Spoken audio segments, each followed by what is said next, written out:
Donc maintenant, on va assembler les petits tasseaux de 15 mm par 15 mm en section. Donc, pour ce faire, j'ai fait un petit gabarit avec un décalage de 10 mm ici. En fait, c'est deux planches de la même largeur qu'on cloue l'une contre l'autre, l'une avec l'autre, et qu'on décale de 10 mm. Comme ça, le gabarit, il n'a pas de sens. On peut s'en servir aussi bien comme ça que comme ça.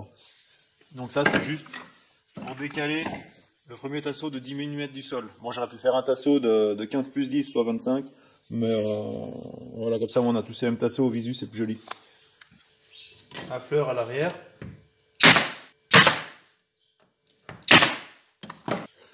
Ensuite, je me suis fait une petite cale de l'espacement des tasseaux, donc 9 cm et demi, qui va me servir d'entretoise en fait, pour éviter de tous les tracer.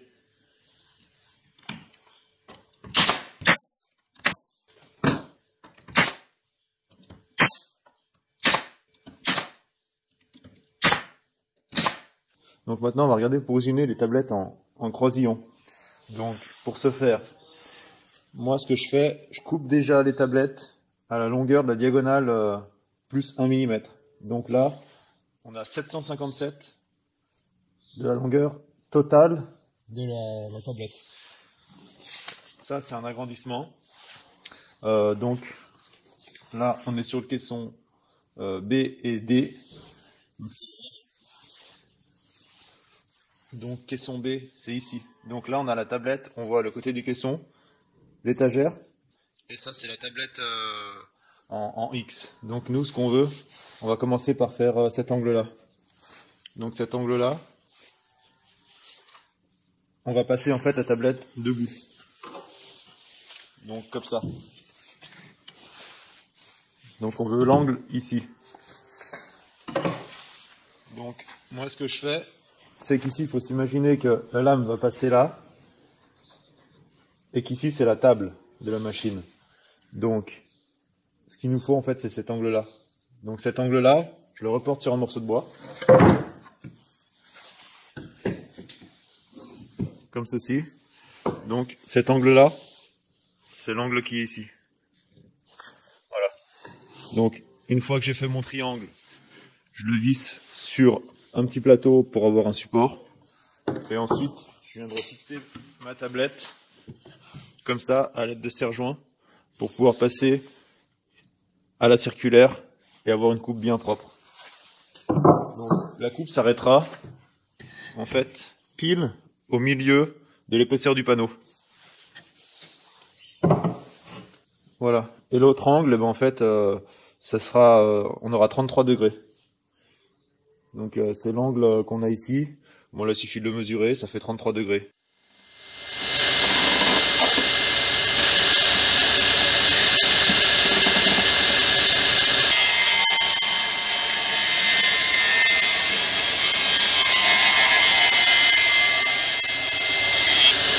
là on voit qu'on est parfaitement au milieu.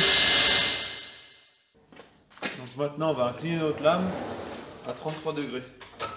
Et donc on vient juste sur l'arête, pile sur l'arête, pour qu'on ait un angle droit.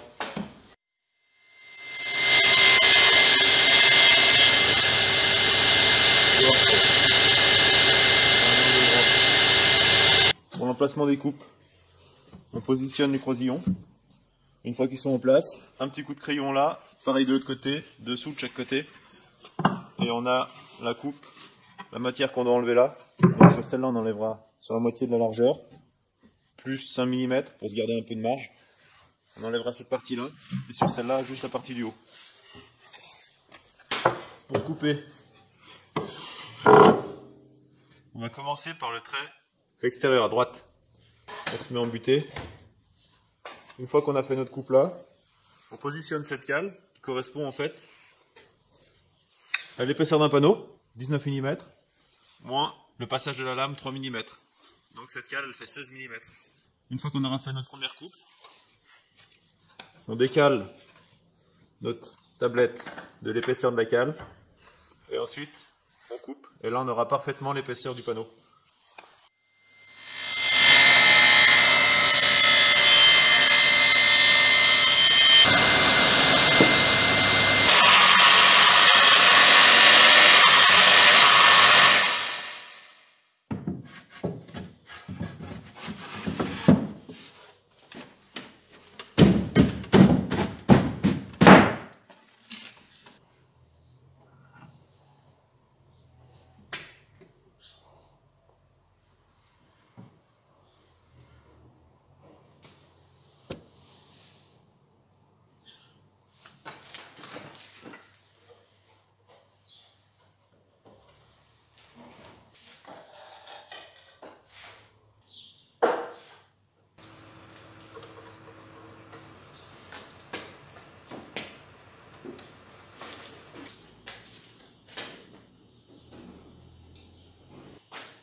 on va couper l'angle à 45 degrés ici pour faire la tête sur nos deux morceaux de bois. Donc on peut le faire soit à la toupie, ou... Donc moi je le fais à la circulaire. Donc là, inclinée à 45 degrés. Une petite planche pour ne pas que la lame tape dans le guide, aluminium. Et ensuite, on passe notre morceau comme ça. Et il faut que la lame arrive pile à l'arête, pile à la jonction de la face. Donc on a vraiment une arête parfaite. Comme ça.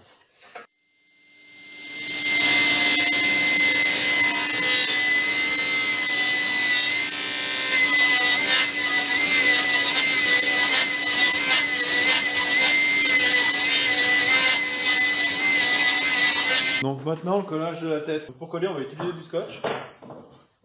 Pour tenir les pièces comme ça, simplement. Donc, on les met comme ça dans un premier temps. Bien les dépoussiérer.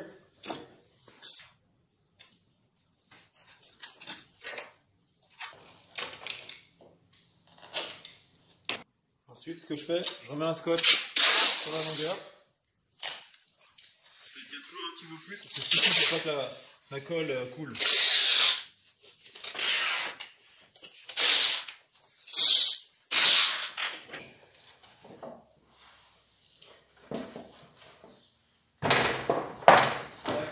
Ensuite, on met la colle, on referme, on tient avec du scotch.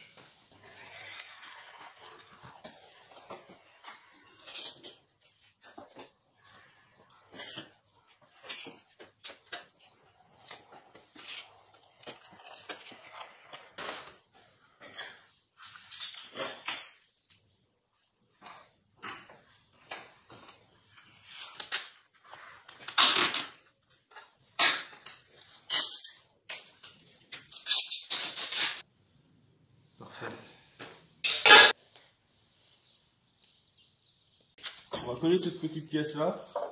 Elle va venir en fait au sommet de la tête. C'est juste pour l'esthétique.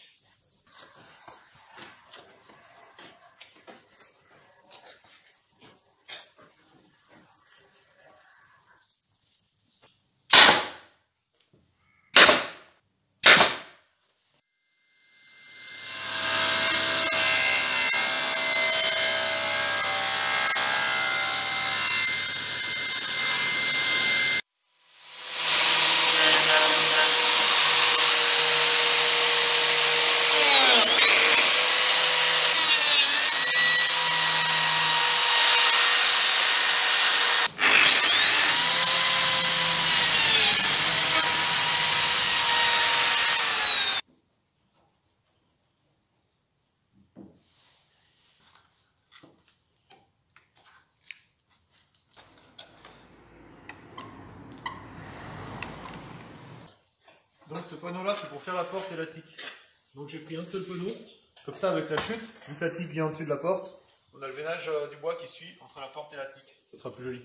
Donc on va juste couper la porte ici, à 207,8 exactement, et ensuite on plaque les champs.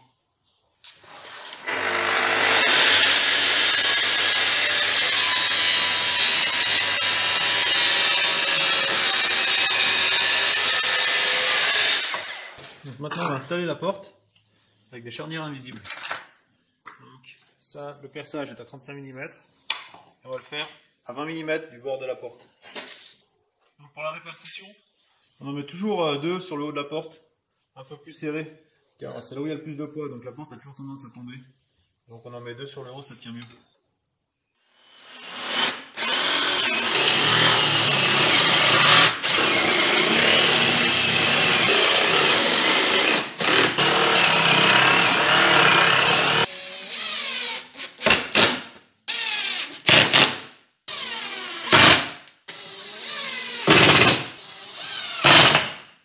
Donc on vient poser les sabots sur les charnières. On posera la porte sur le côté du caisson, directement avec les charnières dessus.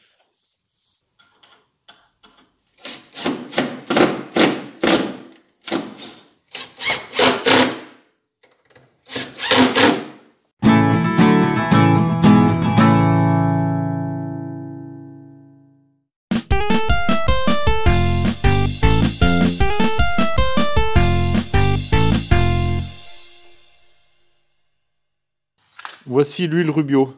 L'huile Rubio monocouche. On met une seule couche, pas besoin d'en mettre deux.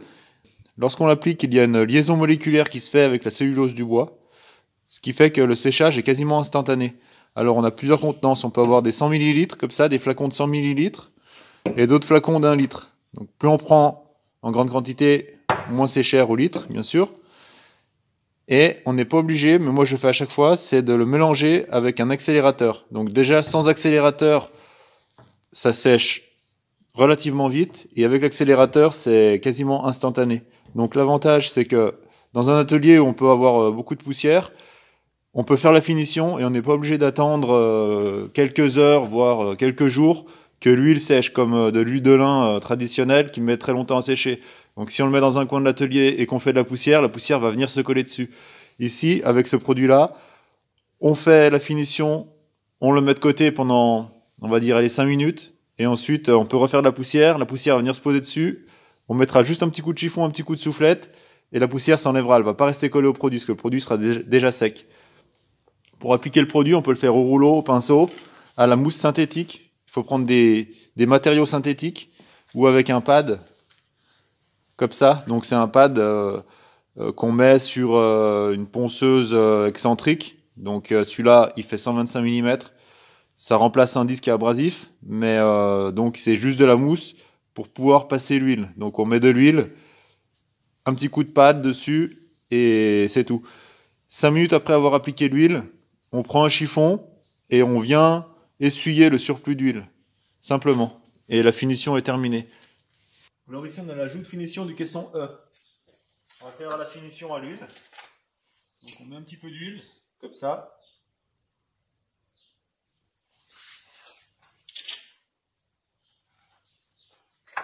Et ensuite avec le pad sur la ponceuse,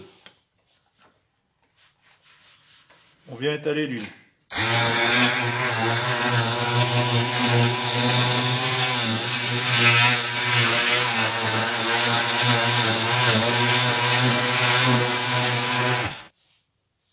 Là j'enlève juste l'excédent avec une éponge.